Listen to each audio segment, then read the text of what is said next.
Hello and welcome to this learning module. In this module, we will discuss the EMS responder's role in a vehicle crash with a trapped patient.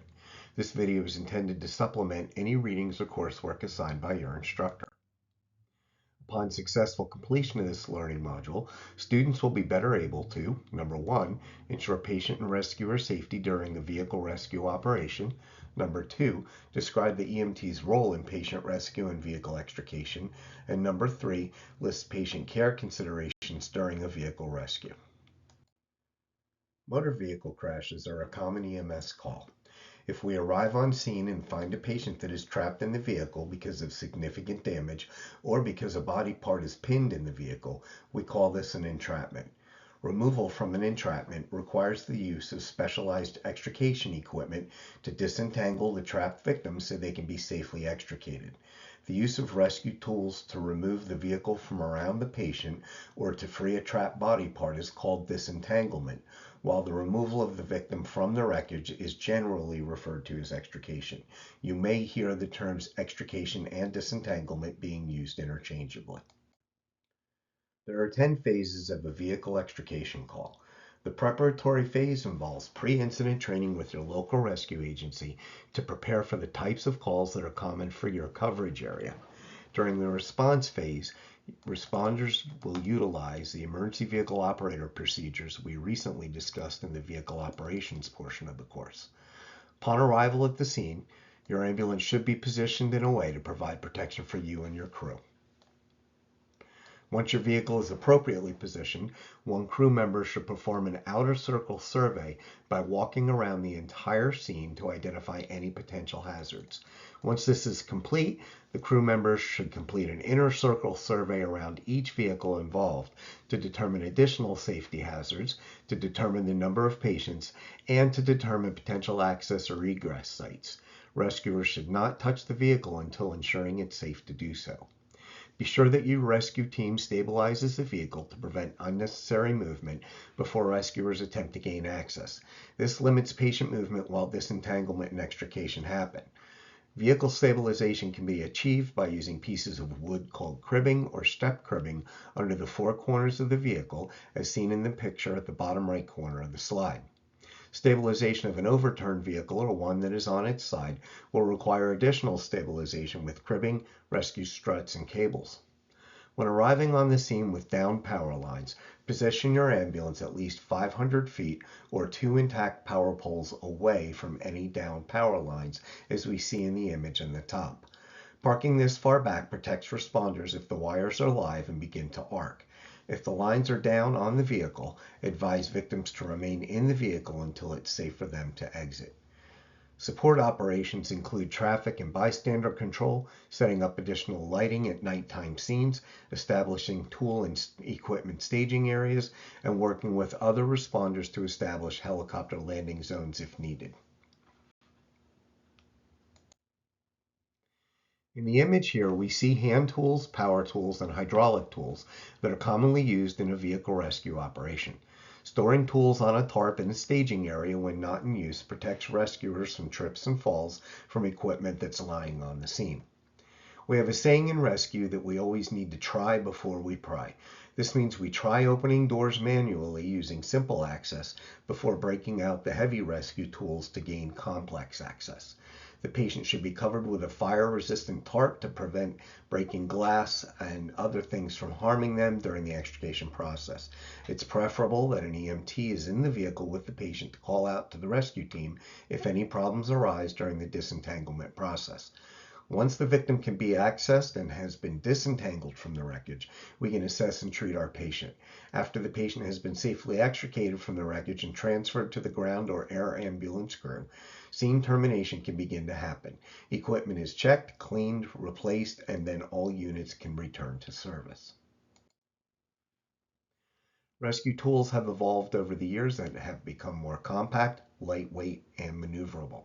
In the image on the left, we see a battery-powered Hurst Jaws of Life spreader being used in a training evolution. In the middle image, we see an older-style hydraulic cutting tool being used to cut the rear post of an SUV.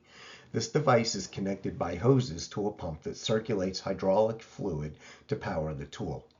One tool that hasn't changed much through the years is the Halligan bar that's seen in the picture on the right. A Halligan bar is a multi-purpose forcible entry tool primarily used for prying, twisting, and punching. It features a pick for breeching, a fork or claw for prying open latches, and an adze for additional leverage in creating openings. Let's review some basic vehicle rescue terms.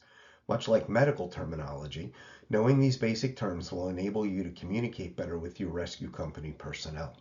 The posts or pillars are the structural supports of a vehicle roof, with the A post being in the front, B post behind the front door, C post behind the rear door, and so on until you reach the rear of the vehicle. The roof rails are the top sections of the vehicle's body where the roof is attached. These are often used for cutting and folding during an extrication evolution. The rocker panels, or rocker channel, are the narrow, rounded body panels on each side of a vehicle that are located underneath the doors. The firewall is the partition between the engine compartment and the passenger compartment. Directions on the vehicle include front and rear, and driver's side or passenger side. Automobile crumple zones or crush zones are designated areas at the front and rear of a vehicle that are designed to collapse during a collision, which allows them to absorb and dissipate kinetic energy. These zones are specifically engineered to protect the occupants by allowing the car to absorb a significant portion of the crash forces. EMS personnel should be mindful of this when evaluating the mechanism of injury at a crash scene.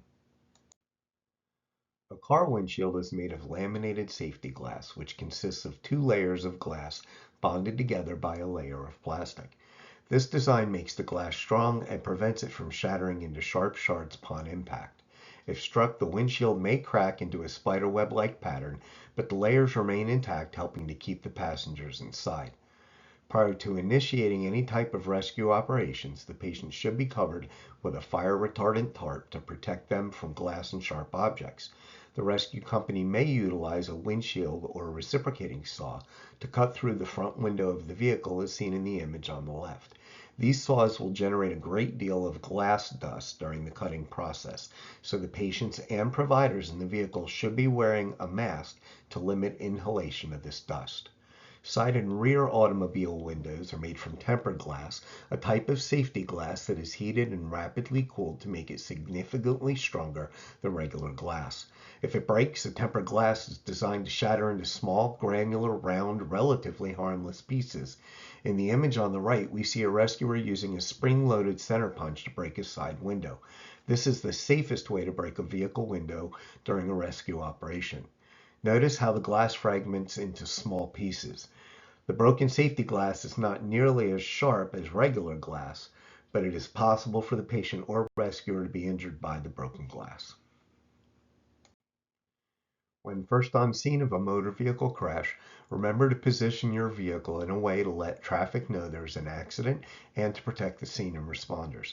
If the fire department has not already arrived on scene, consider removing the fire extinguisher from your ambulance to keep it close by in the event a fire was to ignite. For safety purposes, be sure all crashed vehicles are in park, turned off with the keys removed, and if possible, the emergency brake activated. Hybrid and electric vehicles may be powered by a combination of gasoline and electric power, hydrogen fuel cells, or all-electric batteries.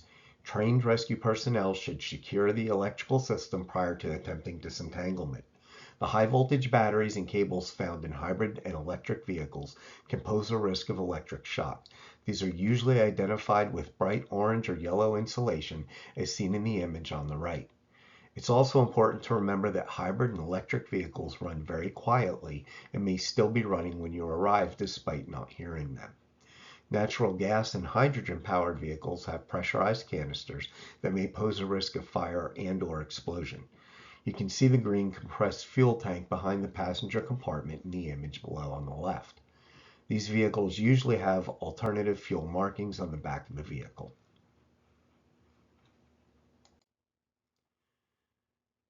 The supplemental restraint systems that are put into vehicles to protect the driver and passengers can pose a threat to rescuers.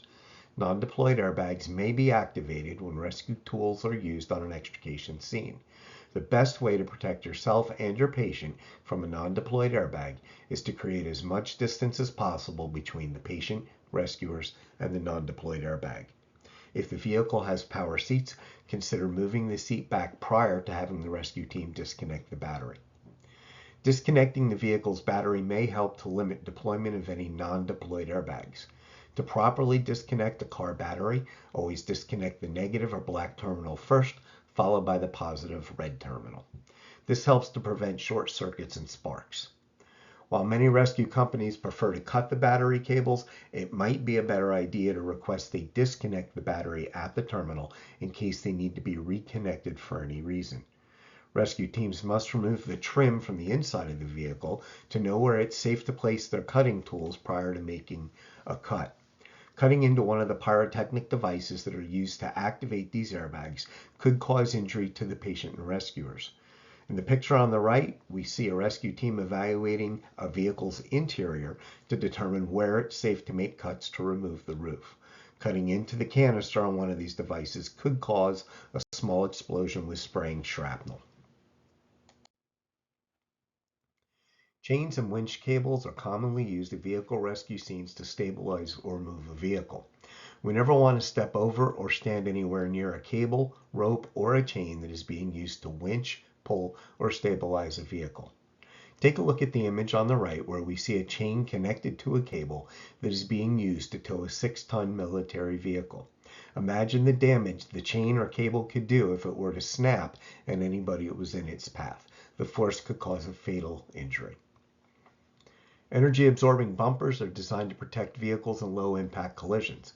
The pistons in these bumpers can become compressed or loaded with a high-speed impact. Responders need to be aware of any vehicle that has sustained damage to the front or rear bumper that appears to be pushed inward, which is also called a loaded bumper.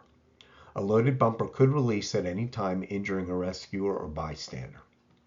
Additionally, when exposed to the heat from a vehicle fire, bumper pistons can burst, becoming projectiles and throwing debris from the involved vehicle. In the image on the left, we see the aftermath of a vehicle fire where the front bumper blew completely off the vehicle. Let's discuss some common vehicle rescue evolutions that can be used to gain access to an entrapped victim. In the image on the left, we see a hydraulic spreader being used to open a door that was jammed and unable to be opened manually. Depending upon the patient's size, injuries, and vehicular damage, the door may need to be completely removed to provide better access to the patient. In the image on the right, we see rescue company members training to remove the roof of a vehicle. This evolution enables EMS fast access to trapped victims for assessment and care. Additionally, a roof removal can enable a paramedic to use the face-to-face intubation method to secure an airway on a trapped and critical patient. As I mentioned earlier, today's vehicles are designed to crumple to absorb the kinetic energy of a vehicle crash. When this happens, the dashboard and/or steering column may fold downward, trapping the victim. In the image on the left, we see a dash lift evolution that used a hydraulic spreader to lift the dashboard on the passenger side of the vehicle so the vehicle operator could be freed from a pin-in on the driver's side. Once a dash lift has been completed, rescuers can better evaluate whether a victim's lower extremities are trapped by the gas or brake pedal. If this is found to be the case, a small cutting tool can be used to remove the pedal and free the pinned extremity. As we know, car seats are limited in how far back they can be moved. Additionally, many seats are electric and may be jammed or non-functional. Rescue companies have tools that can be used to safely displace a seat to provide access to an entrapped victim. In the image on the right, we see how rescuers use tools to displace the passenger seat back to gain access to the driver of the vehicle who could not be accessed from the driver's side. It's not uncommon for rescuers to utilize a combination of these techniques to disentangle and extricate a trapped victim. For example, in the training image here, we see that both front doors and the roof were removed. Additionally, a dash displacement was completed on the victim's side of the vehicle.